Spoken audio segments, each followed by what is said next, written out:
요즘 우리는 사도행전 앞부분을 통해서 예루살렘 교회가 어떻게 예쁘게 성장하고 있는지 보셨습니다. 그런데 오늘 본문을 보니까 예루살렘 교회가 문제가 생겼는가 보구나 하는 것을 알 수 있습니다.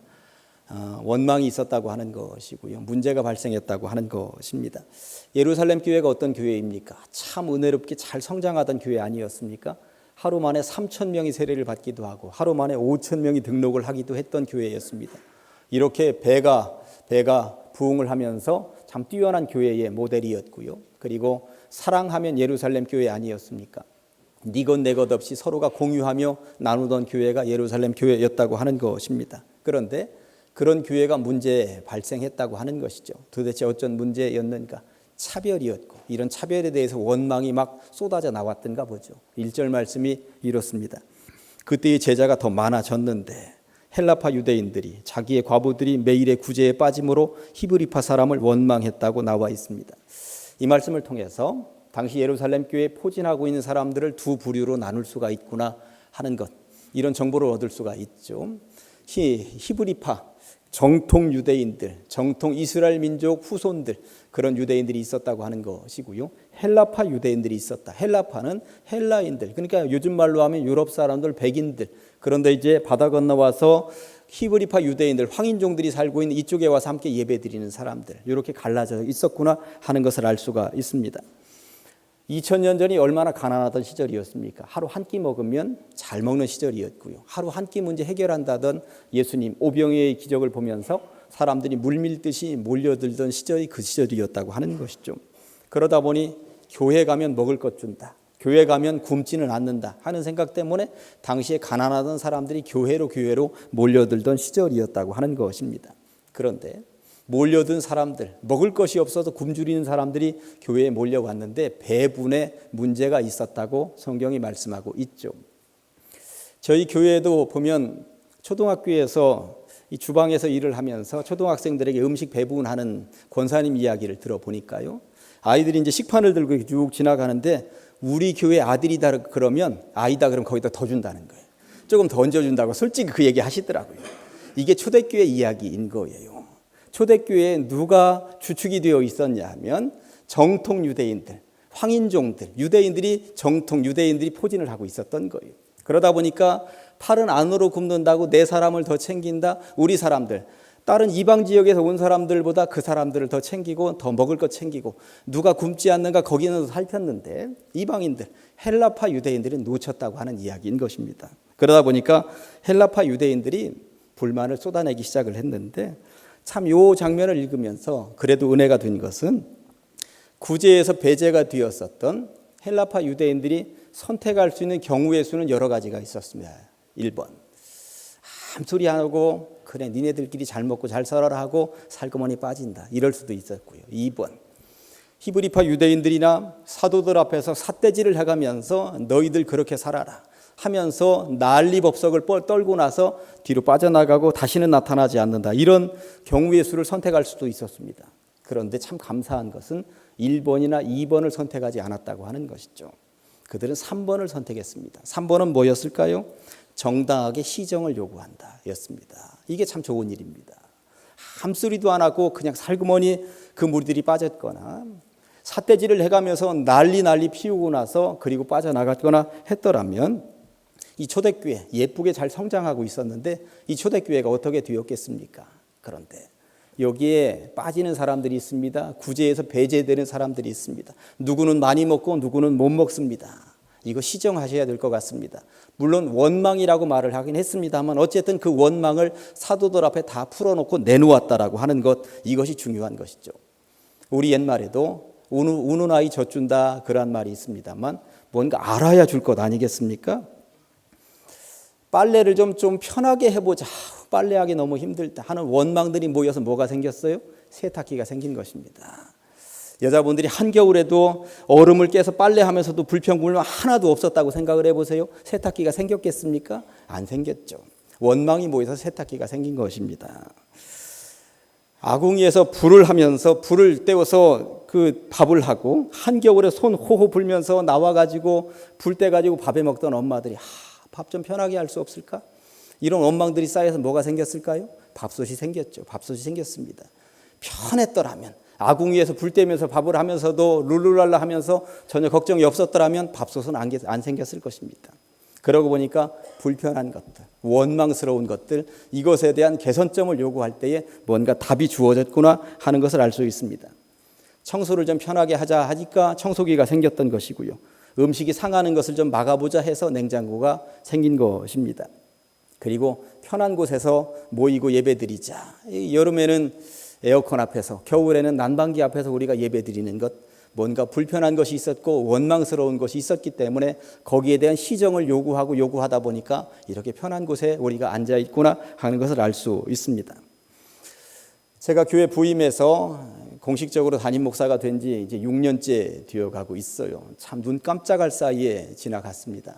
제가 담임 목사가 되면서 우리 교회 성도들 중에서 가장 불평불만이 뭔가 했더니 1차적으로는 엘리베이터 같은 경우 있더라고요. 그리고 또 하나는 뭐였냐면 주일날 예배 마치고 점심 먹고 나서 갈 데가 없다는 거예요. 오후 예배 때까지 어디 좀 갈 데가 없다는 거예요. 그러다 보니까 그 당시만 해도 사무실에 그 봉지 커피 하나씩 마시라고 사무실에 줄을 서 있는 거예요.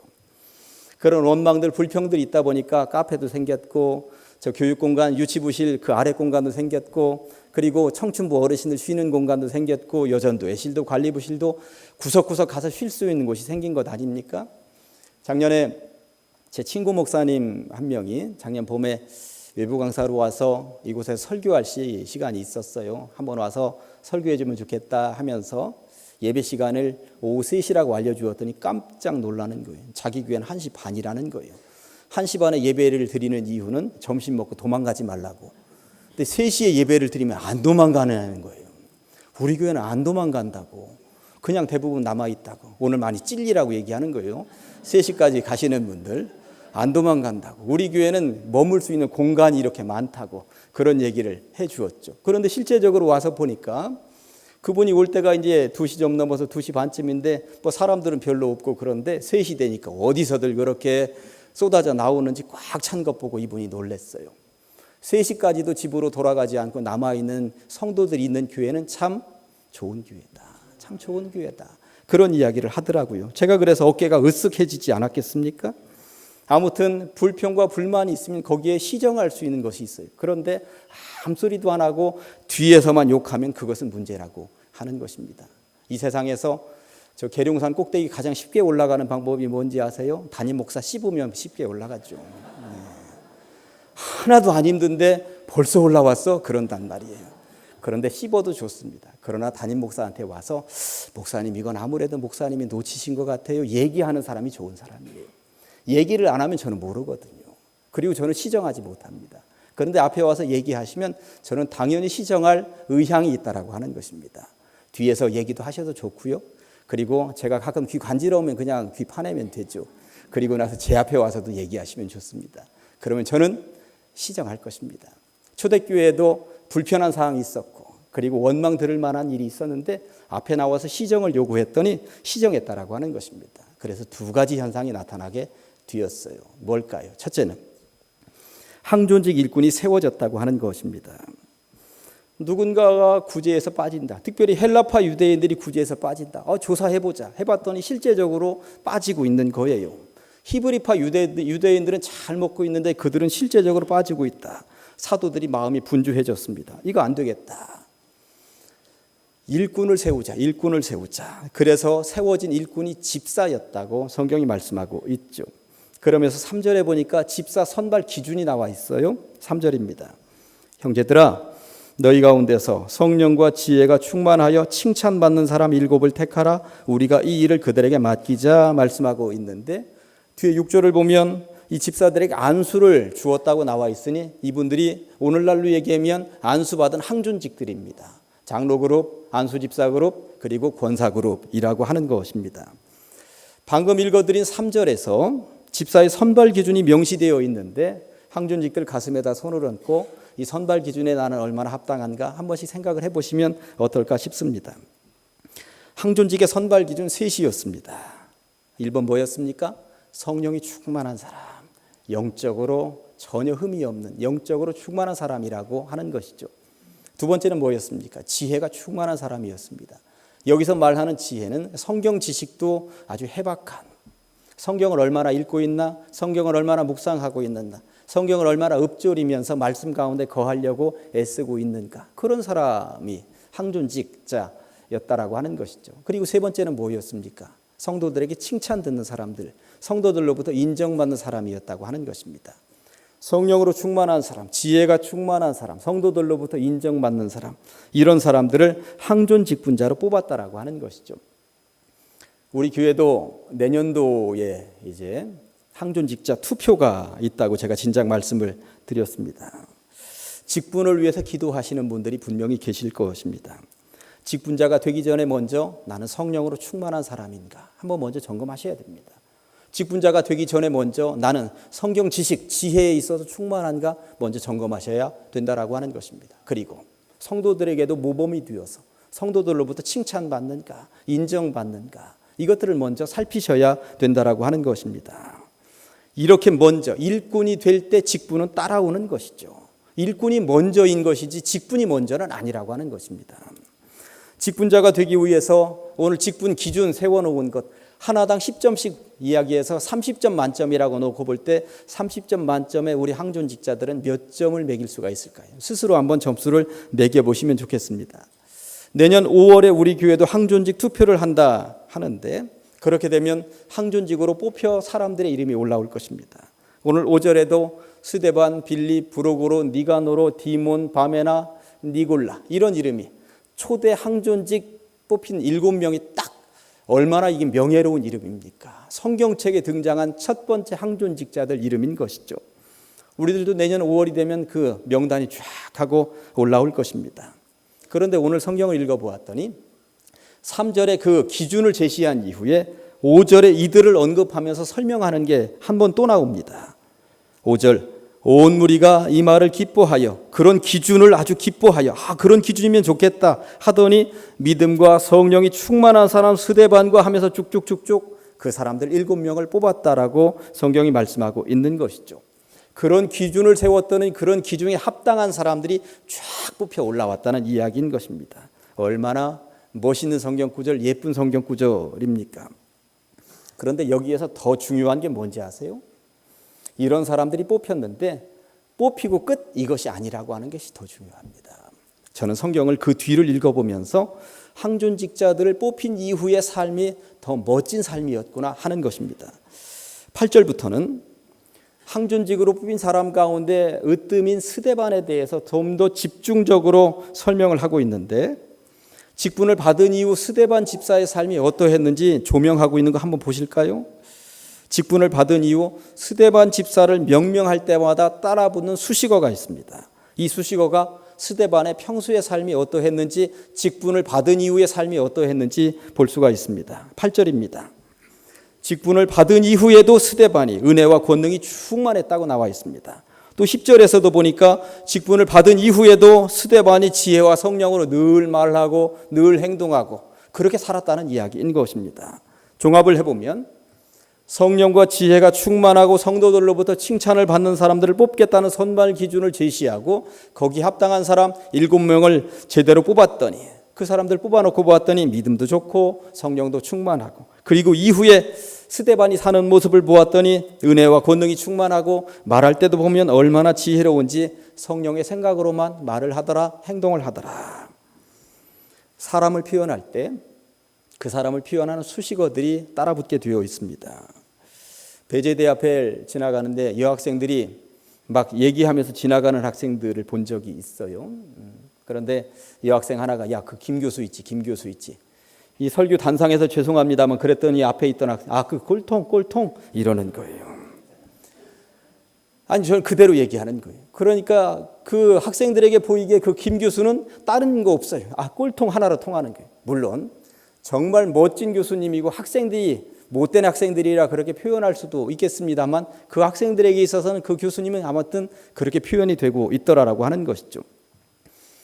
우리들도 서로 살면서 누군가 사람을 표현할 때 그 사람 이름이나 성 가지고 표현하지 않고 직분 가지고 표현하지 않고 뭔가 별명처럼 수식어, 이미지 가지고 표현할 때가 있습니다. 그 뻥쟁이 평소 거짓말 많이 했다는 얘기거든요. 그 식충이 밥 많이 먹었다는 얘기거든요. 그 자린고비 식당에서 그 돈 계산할 때만 되면 늘 운동화 끈 묶던 아이가 그런 아이였다는 얘기거든요. 그게 화장 2시간씩 한다는 아이거든요. 거지 잘 안 씻는, 양치질 잘 안 하는 그런 아이라는 얘기거든요. 그러니까 뭔가 사람을 얘기할 때 어떤 수식어들이 따라붙는, 그래서 그 수식어를 통해서 그 사람을 표현하는 경우들이 있다라고 하는 것입니다. 여러분들은 어떤 수식어가 따라다니고 있을까요? 특별히 항존직 여러분들, 신앙의 후진들이나 청년들이 여러분들을 뭐라고 특별히 표현하고 있을까요? 신앙의 선진들은 보니까 이름 앞에 수식어가 있었습니다. 창세기 6장 9절 말씀 보니까 노아는 의인이요 당대의 완전한 자라. 그는 하나님과 동행하였으며, 의인하면 노아, 완전한 인물 하면 노아, 이런 평가를 받았고 성경에서도 그것을 인정했다는 이야기인 것입니다. 이런 평가 받고 싶지 않으십니까? 민수기 12장 3절 보았더니 이 사람 모세는 온유함이 지면의 모든 사람보다 더하더라. 온유하면 모세, 온유하면 모세, 이랬다는 것입니다. 욥기 1장 1절을 보았더니 우수 땅에 욥이라 불리는 사람이 있었는데 그 사람은 온전하고 정직하여 하나님을 경외하며 악에서 떠난 자더라.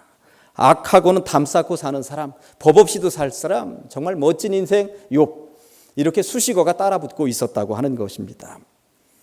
이런 설교를 하면서 가장 두려움에 휩싸여 있는 사람은 여기 이 단에 서 있는 저입니다. 과연 나는 성도들에게 어떤 수식어로 회자되면서 수군수군 되는 대상이 되어 있을까? 그런 생각을 해보면서 저는 이 자리에 서 있는 것이죠. 여러분들은 집에서 자녀들에게 어떤 수식어로 불려지고 있으십니까? 회사밖에 모르는 아빠, 무뚝뚝한 아빠, 잠만 자는 아빠, 화잘 내는 아빠, 교회밖에 모르는 엄마, 우리에게는 관심도 없는 엄마, 매일 싸우는 엄마 아빠. 여러분의 자녀들은 과연 형제들끼리 앉아서 아니면 밖에 나가서 친구들끼리 노닥거리면서 여러분들을 뭐라고 수식하며 평가할 것 같습니까? 두려워하셔야 합니다. 제가 한 3, 4년 전에 이런 예화 들려드렸는데 기억하시는지 모르겠어요. 초등학교 시험에 이런 문제가 나왔다고 그러죠. 늦은 밤 술에 취해서 고래고래 소리를 지르는 것은 뭐라고 하는가? 정답은 고성방가, 사자성어 고성방가입니다. 앞에 세 글자는 네모로 가려져 있고 마지막 한 글자가 가짜가 쓰여져 있는 거예요. 아이들이 이거 모르겠습니까? 고성방가라고 대부분 다 맞췄습니다. 그런데 이상한 정답이, 오답이 몇 개 올라왔는데 고음불가, 미친 건가? 이런 답들이 올라왔다는 거예요. 그런데 어떤 정답지를 보고 선생님이 뒷목을 잡고 쓰러졌는데 아빠인가? 이렇게 썼다고 그래요. 이 아빠의 평소 삶이 어땠으면 아빠에게는 그런 술꾼이라고 하는 그런 수식어가 따라다니고 있었으니까 술 먹고 밤새 고래고래 소리 지르면 아빠인가? 이런 인식으로 회자되고 있단 말입니까? 2000년 전 첫 항존직 분자를 뽑았는데 스데반을 비롯하여 항존직 집사 앞에 붙어있는 수식어들은 성령, 지혜, 은혜, 믿음, 권능, 이런 말들이었다고 성경이 말씀하고 있습니다. 이런 단어들이 그들의 신앙의 깊이를 말해주고 있는 것 아니겠습니까? 한마디로 말해서 대단한 신앙인들이었구나. 그래서 저렇게 뽑혔구나. 그리고 그 이후에도 정말 멋진 삶을 살았구나 하는 것을 알 수 있죠. 그러다 보니까 스데반 집사님은 돌멩이를 집어들고 자기 앞으로 내던지는 사람들 앞에서도 천사의 얼굴을 하고 있었고요. 돌멩이가 집중적으로 날아오는데도 하나님 저들을 용서하소서, 저들이 무슨 짓을 하고 있는지 알지 못합니다, 이런 내공을 가지고 있었다고. 이게 평소 쌓은 내공 아니겠습니까? 표현이 죄송합니다만 당시 항존직 분자들은 다만 표를 얻기 위해서 성령이 충만한 척, 지혜가 있는 척 그렇게 하지는 않았을 것이라고 하는 것입니다. 스데반을 비롯하여서 모든 집사들은 항존직이 된 이후에 더 뜨거웠다라고 하는 사실을, 목을 내놓고 주님을 증거했다라고 하는 사실을 그 앞에서 우리는 서 있어야 하는 것입니다. 스데반 집사 순교하는 것 보세요. 빌립 집사 사마리아에까지 가서 복음을 증거하고 그리고 에디오피아 내시에게 전도하는 것 보세요. 우리도 마찬가지입니다. 항존직을 받기 전에도 성령으로 믿음으로 충만해지시고 항존직 받은 이후에도 믿음으로 성령으로 충만해지는 일꾼들 다 되시기를 주님의 이름으로 간절히 축원합니다. 문제 하나 내볼까요? 하나님은 직분자가 필요할까요? 일꾼이 필요할까요? 제가 볼 때 하나님 앞에 직분이 무슨 의미 있을까요? 내가 볼 때 하나님은 일꾼이 필요하십니다. 일꾼이. 일하는 사람, 정말 일하는 사람이 필요한 것이지 직분은 이 땅에서 그냥 호칭, 그리고 이 땅에서 불려지는 것. 그런 직분 받았다라고 하는 것은 더 일해야 하는 사명이 주어졌다라고 하는 것 인식하시면서 직분 전이나 직분 이후나 한결같기를 아니 더 좋아지시기를 다시 한 번 더 주님의 이름으로 간절히 축원합니다. 두 번째는 사실 사도들이 기본으로 돌아갔다라고 하는 것입니다. 이것은 사실 저에게 하는 설교여야 되죠. 그러다 보니까 첫 번째 모든 성도님들, 특별히 항존직자들이 일꾼이 되어야 됩니다. 이 부분은 길게 했고요. 또 기본으로 돌아가야 되는 것은 저 스스로에게 설교 준비하면서 부단히 저를 다독이면서 너 기본 지키고 있느냐, 목사로서의 기본을 지키고 있느냐, 저에게 부진장 설교했습니다. 항존직자들 역할 주어지고 났더니 사도들이 의견을 모았습니다. 그럼 우린 뭐하지? 뭐하긴 뭐해. 기본 지켜야지. 기본 지키는 것 뭐겠습니까? 말씀 증거하는 것, 기도하는 것 아니겠어요? 우리 교회에서 주방에서 주일이 되면 음식도 만들고 또 밑반찬 만드는 봉사하는 그 천사 동아리에서 2주일에 한 번씩 반찬도 만들고 그러는데 제가 매주일마다 내려가서 앞치마 두르고 계속 볶고 있고 밥하고 있고 그러면 여러분들 좋아하시겠습니까? 결국 그 일은 또 제 일이 아니더라고요. 가끔 한 번씩 가서 제가 한번 도울 일 있으면 돕는다 하더라도 이 목사는 열심히 말씀 준비하고 기도하는 것을 여러분들은 원하시더라고요. 그게 바로 저의 기본이라고 하는 것 저는 생각을 가지고 있습니다. 세계적인 운동선수들 늘 잘합니까? 어느 날 보니까 슬럼프에 빠질 때가 있어요. 특별히 방망이 하나 가지고 방망이를 거꾸로 잡아도 3할은 친다는 선수도 있어요. 그런데 그런 선수들도 보니까 슬럼프에 빠질 때가 있습니다. 슬럼프에 빠지면 방망이를 내려놔야 되더라고요. 그리고 뭐 해야 돼요? 기본 달리기 하더라고요. 달리기.